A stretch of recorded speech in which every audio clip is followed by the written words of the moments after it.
Good morning, welcome along to Free Practice 2 and to race day here for round 12 of season 12 of the ABB FIA Formula E World Championship. My name is Tom Brooks, alongside me Katie Munnings and James Rossiter here to guide you through the action at a massively changed schedule here today as well. The earliest ever free practice session, and we think possibly the earliest ever E-Prix taking place here later on today. That's owing to inclement weather that is due to hit the region of Shanghai later on here this afternoon. So we'll go through all of that and more as we get into the free practice session, but let's have a closer look at this Shanghai circuit. We've been coming here for a couple of years now, 3 kilometers long and 12 turns in total. You can see we go down the start-finish straight. We head in towards turn 1, which is an sort of right-hander that goes on forever, really. You can overtake into there, as you can see, but then it tightens up as you head further through the corner, down in towards turn 2, where attack mode is activated. Then we go into the left of turn 3, out of turn 4, onto this long back straight, which is about 600 metres or so, down in towards turn 6, and again, you can overtake into there. We saw a few drivers making mistakes in towards that corner in free practice 1 yesterday. Then the final sequence of corners, an incident zone into there, where we've seen drama aplenty, including a battle for the podium, which went right down to the wire on the final lap here 12 months ago. Well, let's have a look inside the garages then as we get ready for free practice 2 to get underway at this very early hour. It is just before 6 a.m. local time. It is very, very early indeed. Thankfully, all 20 drivers have managed to get out of bed and are bright-eyed and bushy-tailed. Well, as much as they can be, I reckon, here, Katie. Yeah, exactly. It is very early. Just seeing, I think Lucas Grassi's got a hole in his gloves. He doesn't want to wave that too hard at the scrutineers. That will not pass. There's someone from the FIA who will be taking a quick little jog down the pit lane to see Lola. Yes, I think you're probably right there. Let's have a look at the Drivers' Championship then going into this one. So it's as you were before Sanya, to be honest, because the top 4 in Sanya failed to score that weekend. So Mitch Evans still leads Oliver Rowland by 19 points. Then you've got Mortara and Pascal Wehrlein in 3rd and 4th place. Jake Dennis now up into P5 in the standings. Mathematically, there are 8 drivers that could come away with the championship lead here this weekend. It's a tall order for the likes of Nico Müller and Nick Cassidy, etc. But it's not out of the realms of possibility. And with the unexpected sort of nature of racing that we are proposing this weekend, I think there is a possibility for some changes in the order. What do you reckon, James? There definitely are. I mean, Antonio Felix da Costa is a man who's been super fast on occasions as well this season, and he could definitely spring a surprise and get himself back on the top step of the podium. And if he does so, he's going to put him right back at the front of the championship. So nothing lost yet for anyone in the top 6 of this championship. For Antonio Felix da Costa, as you can see in the Jaguar TCS Racing Garage, last time out finished P4, well, was classified a P4 after all was said and done. Was, of course, one of the drivers who was given a penalty post-race, so was demoted off of the podium. That then promoted other drivers further up the order. The big hitter, really, though, in terms of the penalties, was Felipe Drugovich. Andretti leading home a 1-2 finish at the end of the Sanya weekend. However, he was penalised post-race. It promoted Pepe Marti to 2nd, and also then Nick de Vries up into 3rd position. Here's a man who needs a good weekend. Pascal Wehrlein failed to score in the last race. Disastrous Monaco race weekend. He even said himself he was treating the weekend in Monaco like he didn't even go there, didn't even turn up. It was that bad. So he was fastest yesterday. He's definitely a man who looks like he's really pushing hard this weekend to make sure he can get a good result and continue his fine form in this championship, fighting for the top 3. Well, I was just looking at the stewards' documents actually going into FP2 this morning, and there was one that came out about Pascal Wehrlein and the contact he had with Norman Nato. So Nato, of course, has been given a variety of different penalties. However, they appealed the decision, Porsche, after that contact, saying that they felt the penalty that they received for it was unfair. However, their penalty has been rejected. So, yeah, no change. This is the FIA stewards really making sure that, you know, the driving standards are going to be good enough as we move into the Gen 4 era with the faster car coming. So, yeah, any sort of contact where you're sort of pushing the other car out of the way to sneak your way past is pretty frowned upon by the FIA, and you know, it's good that they are doing that at this stage. Here's a man that was frustrated at the end of yesterday, Oliver Rowland. Problems for him with the steering in free practice 1 in the afternoon, and we heard him complaining on the team radio, looking quite animated actually, as a matter of fact, whilst he was ready to go out on track right towards the end of the session. However, for him, obviously a new day, a new chance to try and turn things around, and new possibilities awaiting the reigning world champion. As free practice 2 is about to get underway, then the green light will come on at the end of pit lane, and the drivers will head out onto a drying Shanghai circuit for the first time here today. Thankfully, the weather has not reared its head so far this morning, but as you can see, some overnight rain has left the track a little bit damp. How do we think that's going to affect things at this sort of early stage of FP2? Because we saw the reverse of this really in FP1, James. It started dry and got wetter as the session went on. One extra build lap, Tom. So you need to build the tyre temperature. We heard on the team radios that they're looking at 3 build laps. It was normally 2 yesterday. Temp isn't reading at the moment. So this comes back to Mitch Evans. Yesterday he was having... Waking up, I'll look at that now for you. So he needs his tyre sensors to wake up, clearly. The engineer's going to do something to wake that up. But it's really important for these drivers to have that information. So they have the tyre temperature and the tyre pressure displayed on their steering wheel. And that's what allows them to gently build the grip in the tyres. So it's really important to have the surface of the tyre and the bulk of the tyre working together. And in order to do that, you have to build the tyre temperature gently, which is why we're going to see them these first couple of laps slowly, not sliding the tyre, weaving a little bit to generate a little bit of movement inside the tyre. And that then in turn will give them the peak grip, probably around lap 3, or 4, I would say this morning. Well, also speaking of drivers that had issues yesterday, we were watching just now some footage before Oliver Rowland got in the car. He's one to watch for me because he didn't look happy. I mean, he looked pretty heated with his mechanics before he got in the car this morning, and he was still gesturing towards the front of the car where he was saying he had this really heavy steering feeling. Had he had his coffee? I don't know. See, this is most of our problem this morning, isn't it? Actually, you're here on your second coffee I've seen. It's just arrived. Yes, and which is quite concerning because it's 6 a.m. Wow. I can't wait for that post-qualifying crash and then having to build yourself back up after it. That's going to be an interesting one to navigate here in the commentary box. This is a really tricky little section at the end of the lap, this chicane, because it really invites you to brake late, go in deep, but you have to get that first apex. You have to get the rotation in the middle, on the left part of that final chicane, and in order to get a good exit onto that long start-finish straight. So it's a very tricky final part of this lap here in Shanghai. It is indeed. Just slightly delayed start to the session there for Nick de Vries. As is normal in Formula E and free practice sessions, traditionally all 20 drivers will go out onto the track at the same time, but de Vries still in the pit lane at the moment, hasn't emerged out onto the track himself, and I think Pepe Marti is now out on the circuit. So, yeah, de Vries there. I wonder if they're just ironing out some last-minute gremlins in the system at the moment. We'll wait and see what that's all about. Hopefully it's nothing too much of a concern for the man who finished P3 after all was said and done in Sanya a couple of weeks ago. It's a good opportunity here for the Mahindra team. They've been on great form so far this season, in particular in qualifying. Took their first victory with Nick de Vries back in Monaco as well. That was their first win actually since 2021 with Alex Lynn. And they'll be hoping for similar sort of progress and performance here this weekend, but we'll wait and see what that's all about. Norman Nato also in the garage here on the other side of the Nissan outfits. It's worth saying also that with weather as it is here, pretty unpredictable, if sessions get cancelled, you want to make sure that you're trying to put a time down in every session that you take place in case qualifying, worst case scenario, is cancelled. Obviously they would look back at the free practice times, and the same with the duels. So yesterday we saw a lot of the drivers, we'll just listen to Dan. Damp patches by most white lines on the inside. That's about it. Slightly damp through the kink. Yeah, he's just feeding back the weather to the engineers. A lot of the drivers yesterday were saying to their engineers to stop looking at the radar and go and have a look outside because they didn't feel that they Sebastian Buemi was an absolute highlight for me there. Great for the social media reels. That's what it was. Yeah, tremendous from Seb Buemi yesterday. But yeah, you can see it's still looking quite hazy, and actually a bit of sort of sun almost looking like it's trying to peer through the clouds here this weekend. That has been at a premium so far this weekend, the sunshine. It's been pretty overcast when it's not been raining. Incidentally, it was quite handy that FP1 yesterday finished when it did, because about an hour or so later, it absolutely threw it down here at Shanghai. Biblical weather. We all had to take cover in the pit lane building because of the lightning that was in the area. We heard it was sort of 10 kilometres out, and then suddenly it was 5 kilometres out, and we were all heading towards the pit lane building at a vast rate of knots. We were there for about an hour or so, waiting for the weather to clear, which thankfully it did. But yeah, we're expecting the weather here again later on today to not be particularly brilliant, hence why the schedule has been moved forward. So it's just after 6 a.m. local time here for FP2. Qualifying will be getting underway at 8 a.m. local time, and then the E-Prix will go green at 12 p.m. local time. So very early. We've shifted everything forward by about 3 hours or so.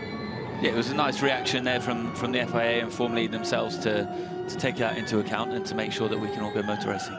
Yes, absolutely. And that's the thing, is that whilst it obviously looks dry and you might be thinking, well, why have they moved everything forwards? Everything looks fine. It's a case of being preventative.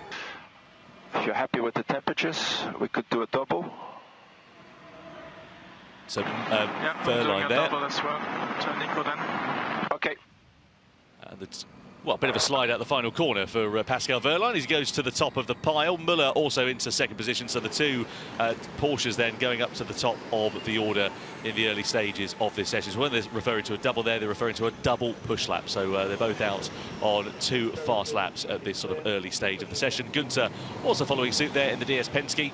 Goes himself up into second position. This is a race that he won 12 months ago, leading home DS Penske's first and only 1-2 finish so far. Incidentally, also their last victory in the championship. Season 12 has been an absolute shocker by their standards. They're languishing down in 9th in the standings, and again, they would love a strong weekend here. They know they've got the form, but it doesn't really seem to count for much in season 12 for that outfit so far. The results have been pretty hard to come by when it comes down to the races. It's interesting though, James, because we've seen them sort of up the sharp end in the early stages, thinking, oh, hang on a minute, they're now starting to turn things around, and then for whatever reason, they just seem to fall down the order as the race progresses. Yeah, I don't know. They've struggled all season, so it's yeah, a difficult one. Is it efficiency, do you think it could come down to? Is it sort of, I don't want to say it's, poor planning, because you've got someone like Phil Charles and a lot of big talent in that team. Yeah, I don't know, honestly, because, with that powertrain, we've seen Nick Cassidy take a victory this year, and yeah, it's a difficult one to understand. But, they were really strong at this circuit last year, and they can definitely get back to their previous form, let's hope, for them anyway, over the course of this event. Still, Nick de Vries, no action in FP2, and actually out of the car for that matter as well. So clearly, whatever issue's going on at the moment, he's not going to be going anywhere in the immediate future. Yeah, that doesn't look good, and that's not going to be good for him. As Katie was mentioning earlier, if it does rain in the next session, let's say qualifying doesn't happen, the lap time from FP2 would be taken to set the grid. So not setting lap time is fairly detrimental to him at this point when you've got unknown weather ahead, as you mentioned, Tom. Well, we can also see on the timing screen here that all the drivers at the minute are just focusing on the 300 kilowatt laps. Nobody's done the attack mode laps yet, so that's attack mode is when it goes up to 350 kilowatts and all-wheel drive, and that's focused on for the qualifying session into the dual stages. So everyone at the minute is looking in the group stages and trying to get through that first part of qualifying. You've obviously got to nail the lap in the two-wheel drive mode. Yeah, important to plan ahead with these things. There's no point going out and doing 350 kilowatt runs and then going nowhere in the group stages, so you can't actually utilise it. Right, so we saw problems yesterday for Oliver Rowland in FP1. Didn't get much running in the session as a result of some steering-related issues. He is now out in FP2, and as you can see, is currently 4th quickest as things stand for now. Let's go down and catch up with team principal Tommaso Volpe. He's in the pit lane talking to Alexa. Thank you, Tom. Yeah, I am down here with Tommaso. First things first, bright and early. Good morning. You've had not maybe as much time as you would have liked to take a look at what wasn't feeling right in Oliver's car yesterday, but have you kind of found maybe what was the root of the issue? Well, last night the mechanics checked the whole car. We changed some parts on the front because there was clearly a mechanical problem, but it should be okay today. Can you elaborate a bit more on that? But the steering wheel probably had an issue with the axle, and so we had to change everything, and it should be okay now. I was going to say, what's the feedback so far like from Oliver? Is he happy with how things are feeling? Well, before coming here, his pace was okay, but I haven't checked the last time, and we will see after the practice. We'll have a better view on the day. Okay, and of course we have to mention the fact we are here at 6 o'clock in the morning, a schedule change since we last spoke. How's that going to impact you guys throughout the day?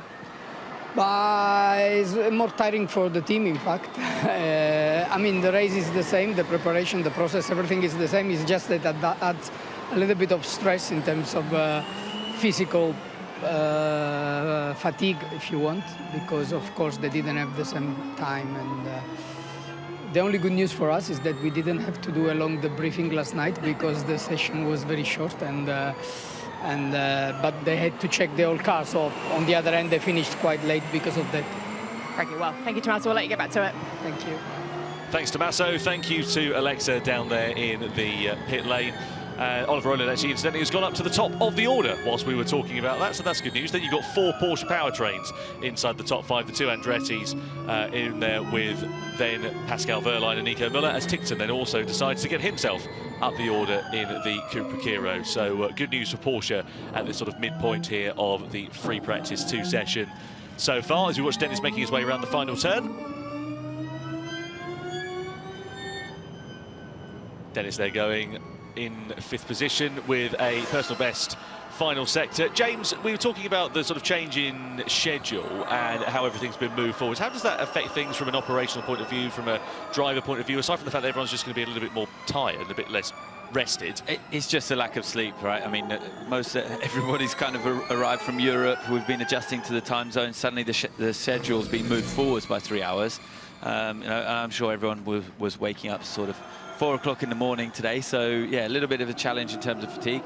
Hopefully, let's say from a driver, you can maybe find a bit of time for a little nap after qualifying before the race, but it's just going to be about managing your energy throughout the day, and definitely no easy weekend as we're going into tomorrow as well. No doubt about it, and certainly not an easy weekend as well for others involved in Formula E as well. I think back to those who are based in the gallery in London, actually, for this weekend, because they're going to be working their way through the night. Incidentally, I think we go off air at like 7 AM UK time or something along the lines of that, so it's a proper night shift for the crew, and a fair play to them as Joel Eriksson goes up to the top of the pile then with a 109.132 for the Envision team. Some rumours starting to circulate around the paddock about driver lineups for season 13 into the Gen 4 era and beyond as well. Envision looking to confirm what they're going to be doing at the moment with Ericsson and Sebastian Buemi, but next year some World Endurance Championship clashes may force the hand of some drivers and teams to make their decision, because obviously we've got, what, 19 races over 13 weekends next season, so that's going to be an interesting one to try and find out whose alliances will lie where. We were counting, was it 5 drivers last night? We were counting at dinner that are going to have the clashes. So it's a lot, I mean, it's a lot of drivers that have had a lot of experience in Formula E as well. So it would be a shame to have to just choose one championship, but... Yeah, but I think as we go to Gen 4, with the calendar that we have in Formula E for next season, with the car that we have, you have to prioritise Formula E. It's a faster car, faster than WEC. You've got 600 kilowatts of power, more power than in WEC, where you've got 500 kilowatts. And all in all, any driver, you know, if you've got a dual program, for me, it's a no-brainer to choose Formula E. So I think it's going to be more of a challenge for WEC, and I think you're going to see most of the drivers continuing in Formula E. Is that the case, though? Because if you've got a driver that's got a works deal in the World Endurance Championship, and then they've got... take, for example, Sebastian Buemi. He's driving for Envision here, but then he's got a works deal with Toyota. If you look at a career longevity perspective, how does that sit?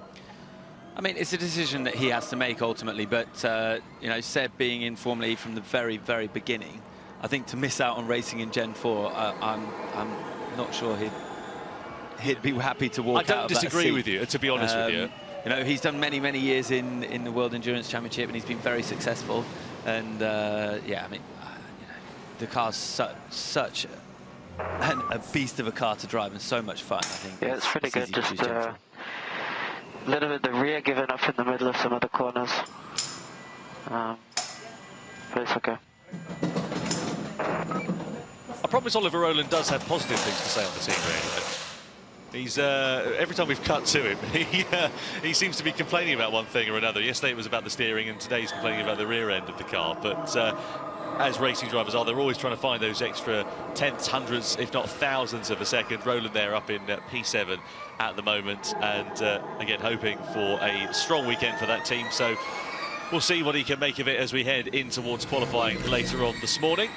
Looking here at Lucas Di Grassi, lowly Yamaha Apt, scored points last time out in Sanya for that team.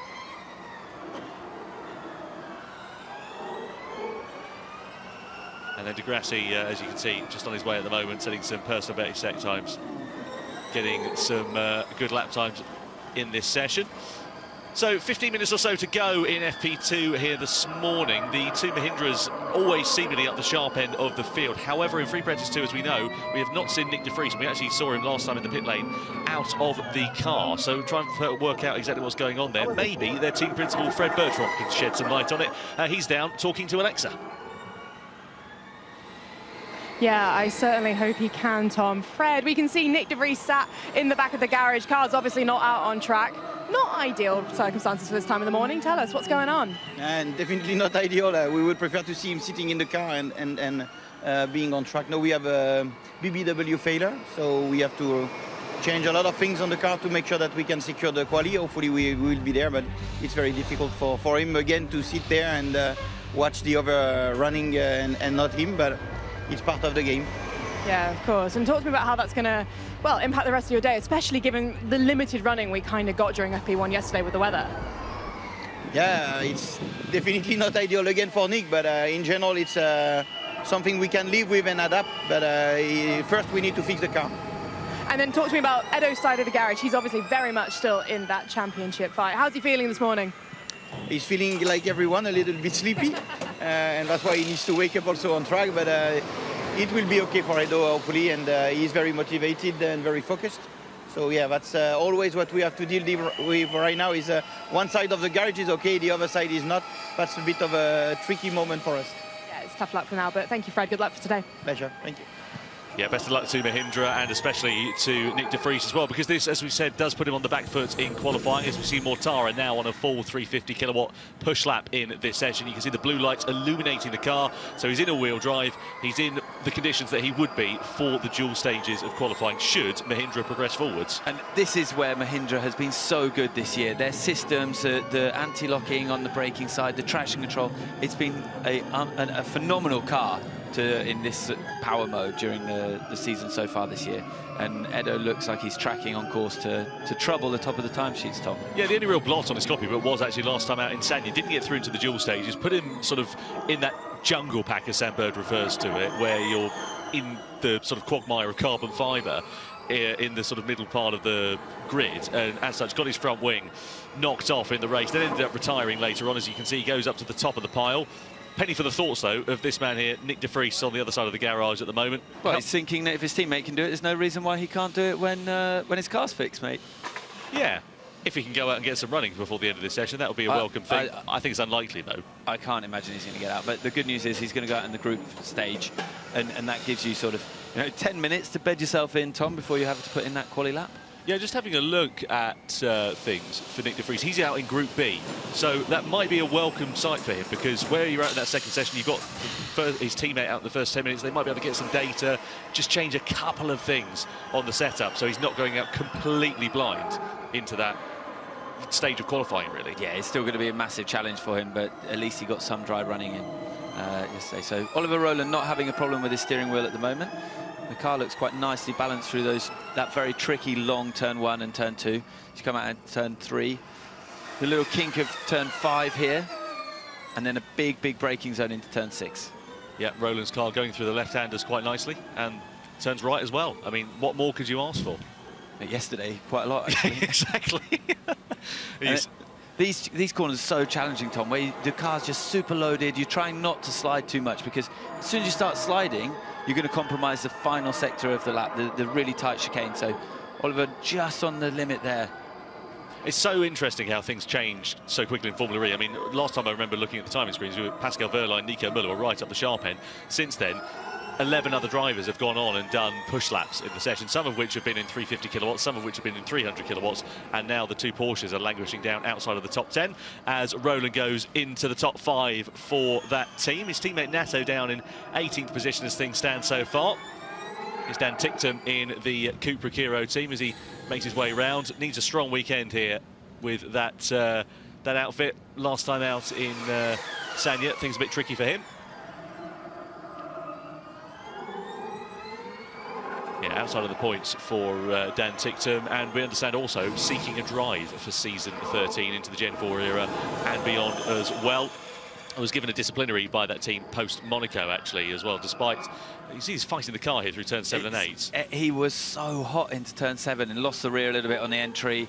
still doing very good sector times, but a little bit over the limit there. Yeah, just finished my thoughts on that as well. So yeah, I was given a disciplinary post-Monaco as well for saying a couple of fruity things, shall we say, in the media and on the team radio. Just a little bit of frustration starting to creep in after the qualifying performances weren't maximised in the E-Prix. But yeah, we also, like I say, understand that subsequently he's been told his services are no longer required at Cooper Kiro for Gen 4 and beyond. The said is 3-4 mainly. I do still feel like I'm a bit on the oversteer side, obviously through 7 as well. So, well, could be worth trying, but not sure if we should combine both. Yeah, I would like to combine both, actually. The good news is for Dan, there's a lot of sort of drivers that, again, are still yet to be confirmed on the grid for Gen 4, so hopefully he'll pop up somewhere. If not, I'd like to get him in the commentary box, to be honest with you, because I think that would be TV gold. Well, the problem is also, you're looking at the current drivers on the grid, but there's so many young drivers, Formula 2 drivers, other drivers coming from different championships that want to drive the Gen 4 car. It's attracted so much attention, you know, even Max Verstappen making comments about how cool the car is.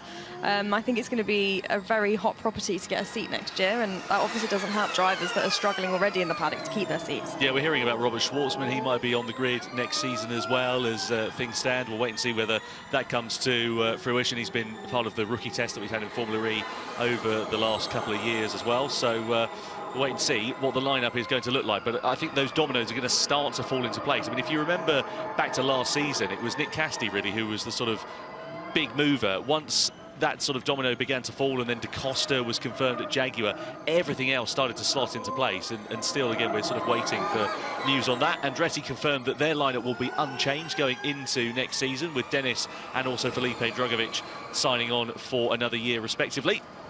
And we'll see what Envision's lineup is going to look like here, with Sebastian Buemi going over the line in P10 for the team. Incidentally, they confirmed that they will be with Jaguar power for season 13 and beyond, so unchanged in terms of their powertrain moving forwards. Oh, we need to find out where Mitch Evans is going. We know that he's leaving Jaguar. Well, the rumour is that it looks like he'll be moving to a Stellantis power team, possibly Opel, for next season. What about Nissan? No idea. Have you got any suggestions?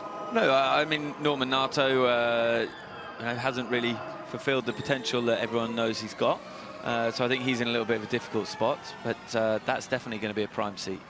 Yeah, no doubt about it. You know, a worked Nissan drive. I mean, I think it remains to be seen what's going to happen with Penske, because DS, as we know, are going to be leaving the sport at the end of this season, rather. So next season and beyond, Penske's appearances are not confirmed as it stands for now, and we certainly hope that that team will continue in the championship, because they've been here for a very long time, of course. But if that doesn't happen, you could have the likes of Taylor Barnard and Max Günther, who are going to have to be shopping for seats. And if you're Taylor Barnard and you're Nissan, surely that's a match made in heaven, given the performances we saw with the McLaren Any team. specific four-wheel drive feedback, or just generally low grip?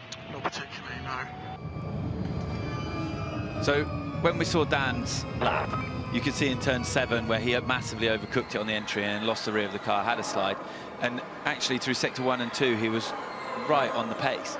But sector 3 was an absolute disaster, and that's because the tyre temperature, the surface temperature would have been too hot going through those 7 and 8, and then it really compromises the peak level of grip in the final 3 corners, that last tricky chicane, and that's where Dan lost all of that time. Timer has absolutely flown down here. Just under 7 minutes to go in free practice 2 here this morning. As we look at the Porsche and indeed the Jaguar in the bottom right-hand corner of your screen of Antonio Felix da Costa. Let's go down and catch up with the Lola Yamaha app team. Zane Maloney and Lucas Di Grassi 13th and 14th respectively, but Di Grassi on a push lap as it stands for now in 350 kilowatts, so he might be moving his way up the order. Alexa was in the pit lane talking to their team principal, Mark Preston. Thank you, Tom. Yeah, and thank you, Mark, for joining us bright and early this morning. Well, first things first, talk to us about how your morning's going so far. I know it's pretty early to be up here and racing, but plenty of on-track action out there. Yeah, quite early, as you say. We expect some rain later on, as you know. That's why we're all here bright and early this morning. I think free practice is going well. I'm glad we did come in this morning and fix a few of the things that we had going on yesterday, but looking good for the rest of the day, I think, going by the pace at the moment. And we've got, what, 6 rounds left to race this season. With all of your season so far in mind, what are the targets for the rest of the year? Yeah, I mean, I think we've shown that we're just slowly picking up our pace. Our targets are to get into the duels each race, and I think Zane just missed out on that in Sanya with an accident, as you know, but otherwise he's been showing that he can get into the duels, and then, as we've been doing the last few races, just keep bringing home points, and that's the target for the rest of the year, really just building for next season. And I must admit, I've been absolutely loving you guys rolling the dice on strategy this year, seeing you guys popping up right to the top of the race, top to the lead at the beginning of every sort of race. Are you going to roll the dice this weekend? We'll have to look at what's happening after this session, see how qualifying goes, and then see whether we're predicting the rain and what's going to happen there. But I'm sure we'll try something a bit different. Yeah, I'm looking forward to it. Thank you so much. Thank you. Thanks, Alexa. Thank you to Mark Preston, team principal for Lola. As he said in that interview, a lot of emphasis on the Gen 4 era for that team. They came in halfway through the Gen 3 era, so it was always a case of just sort of maximising as much as they could. But that team, of course, in conjunction with Apps until the end of this season, when at the end of this year they will take over the entry fully, Lola, as a fully fledged effort run out of the United Kingdom. And we look forward to seeing what is going to happen with that team, and hopefully they'll be able to consistently be fighting inside the points positions going into the Gen 4 era. As we know, they've had some stronger results at the end of this year, but yeah, they've not been exactly where they would like to be, and we know that the drivers have got good potential to try and maximise on that. Incidentally, there'll be a new driver on the other side of the garage, with Lucas de Grassi departing from Formula E at the end of season 12 as he hangs up his helmet after a very long and distinguished career, not only in Formula E but in other championships as well.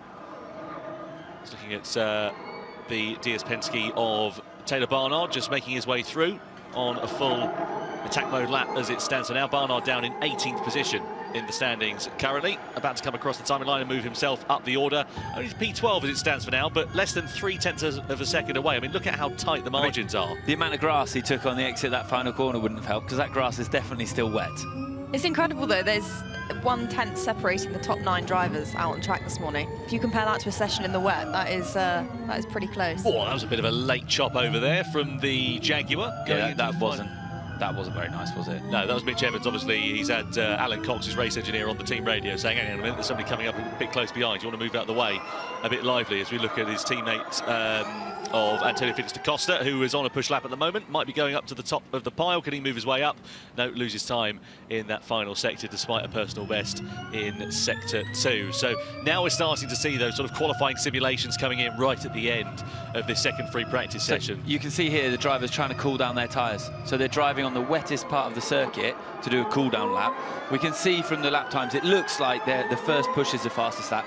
Doing a single cool lap doesn't seem to be enough to bring down the tyre temps. It seems to be enough looking at sector times for sector 1 to be good, but then they're struggling to finish that second push lap. So tyre temperature is already proving critical, and it's only 6:30 in the morning, Tom. Well, no, that's the thing, isn't it? It's a lot of medium speed and high speed corners here, a lot of long sweepers, so you're keeping that surface temperature up in the tyre. So even when you're on, as you say, a cool down lap, you're not actually cooling things down relative to, I don't know, let's say Sanya, for example, where you've got more low speed corners. So yeah, as you see, drivers have to be quite creative about the ways in which they are getting everything back down into the right operating window. I'm surprised we haven't seen anyone driving along the grass.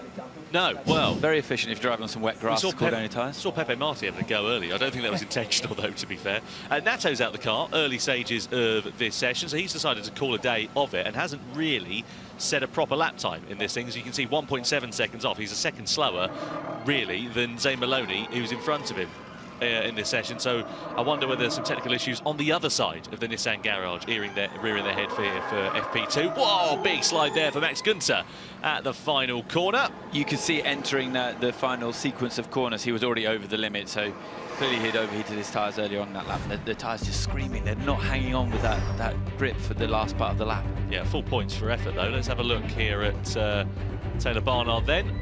Oh, this is grassy moment. Yeah, this is what we saw a couple of moments ago, as he just went a little bit wide out of the final turn, and then we saw his teammates sliding his way through the final corner as well.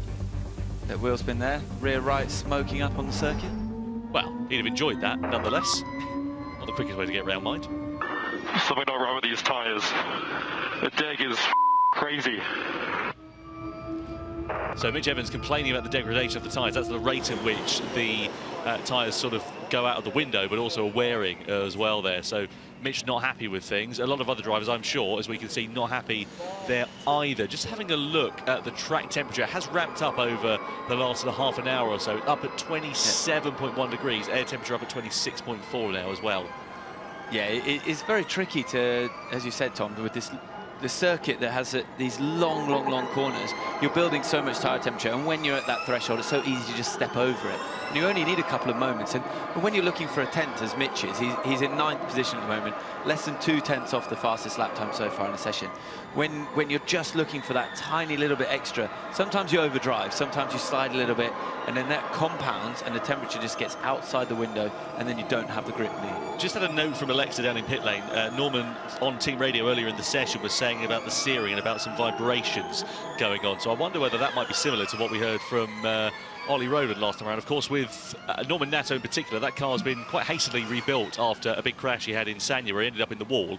He's got a 60-place grid penalty going into the E-Prix this afternoon, so wherever he qualifies, he'll be starting right at the very back of the field. They changed an MGU-H and 2 gearboxes in that car. They've decided to take the pain here this weekend because of the medium-speed corners and the rate of pace that we're expecting in the race. It's a decent opportunity to actually move your way up the order. Qualifying, though it's important, not quite the same as other circuits on the Formula E calendar. So we'll see whether Nato can make some forward progress. Unless it's wet. Yeah. And then the visibility, I mean, do you remember last year, I think drivers at the front were taking attack mode in the first lap because they had the space behind already to come out and still not get overtaken on the exit of the attack mode. So yeah, we had a rolling start, didn't we, behind the safety car. Yeah. Right, checker flag is now out then. Drivers are taking, I don't think we're going to see any massive improvements as they come over the timing line then here.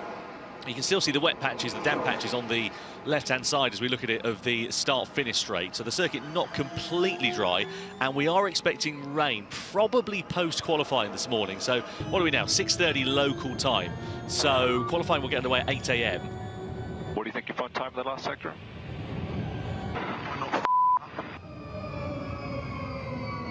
At least he's honest. Yeah. Fairly short, sharp, and to the point there for Dan Ticktum. Glad the beat machine's warmed up this morning, despite its early start. You can see inside the Cooper Kiro garage at the moment. You can see the drivers lining up there on the grid. You can see where they've sort of done their practice starts there as well and pulled away the rubber that's been laid down here. Lovely chance to see it with the sort of early morning sunshine.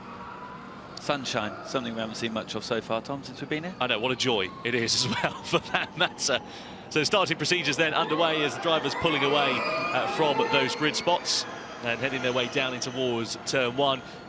As we know, it's such a high speed sort of first corner here. You can send it through on the inside or indeed on the outside, but then it sort of decreases in its radius, tightens up through the second part of the corner. And a big burnout there for the Citroën of Jean-Eric Verne on the start finish line as well. Just getting, again, some rubber down and some practice start procedures underway. A lovely effect. Just looking at the fastest lap from qualifying last year, it was a 1:08.2 for Max Günther in the quali final. We're a little bit off that 1:09.0 at the minute. I think with the amount of rain yesterday, it would have just washed the circuit. It'd be very green, and what I mean by green is low grip, low rubber. I had really bad feeling towards the end of the session, to be fairly honest with you. Struggling a lot with grip. Not the only one, though, I think. It does seem fairly common, doesn't it, that everyone struggled to match the lap time that they did sort of with 10 minutes to go. No one could get within sort of 2-3 tenths of their previous best. And yeah, if the man who's fastest is complaining, it doesn't bode well for the rest of them.